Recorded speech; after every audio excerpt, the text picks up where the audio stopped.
Hello, my little friends. Are you ready for another magical adventure? Tonight, I have a special story to tell you about a very special day in my enchanted garden. It's all about St. Nicholas Day. I'm Granfoa, and I take care of a magical garden where animals can talk and the most wonderful things happen. In this story, we're going to discover the joy of giving and the excitement of St. Nicholas Day with all our animal friends. Can you imagine a world where rabbits leave presents, woodpeckers make music, and even the old trees join in the fun? That's what we're about to explore. So cuddle up close, listen carefully, and let your imagination soar as we journey into the magical garden on this special day. Remember, the magic in this garden is fueled by kindness and generosity. Are you ready to feel that magic? Then let's begin our St. Nicholas Day adventure. As I, Granfoa, stepped out into my magical garden on the chilly morning of December 5th, I could feel the excitement buzzing in the air. The animals were bustling about, preparing for St. Nicholas Day with an enthusiasm that warmed my heart despite the winter chill. Courage the rabbit hopped up to me, his nose twitching with excitement. Granfoa, we're getting ready for St. Nicholas. Can you help us? I smiled and nodded, following Courage to where the other animals had gathered. Grumble the Groundhog was there, looking less grumpy than usual, and Pico the Woodpecker was tapping out a festive rhythm on Whisperwind, the old maple tree. Friends, I began, tomorrow is St. Nicholas Day.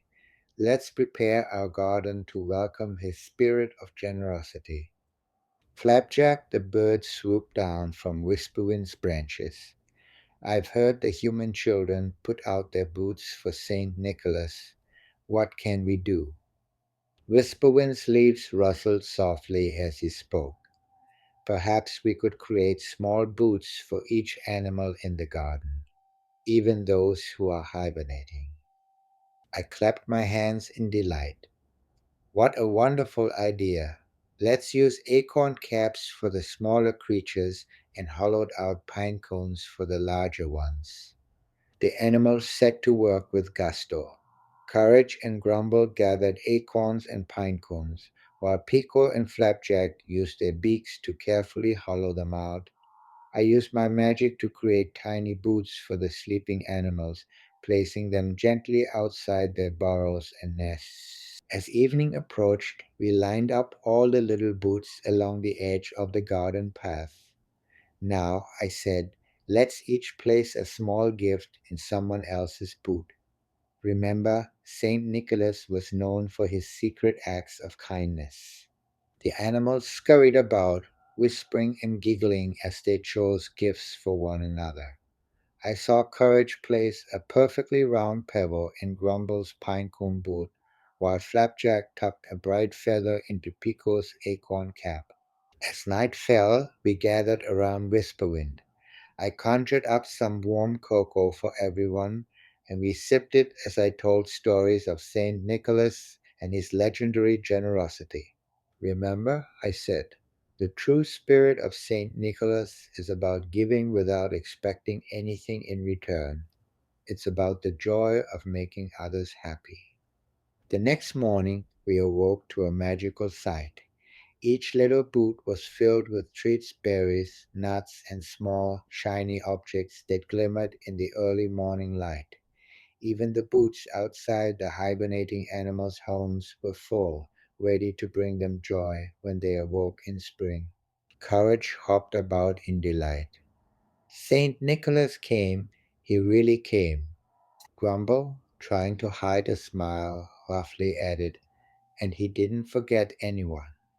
As we celebrated and shared our gifts, I noticed something remarkable.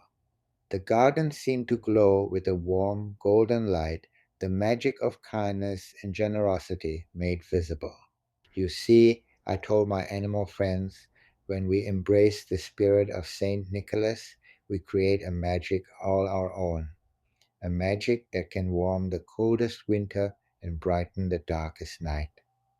And so, in our magical garden, St. Nicholas Day became not just a day of receiving, but a day of giving, sharing, and spreading joy, a tradition we would carry in our hearts all year round.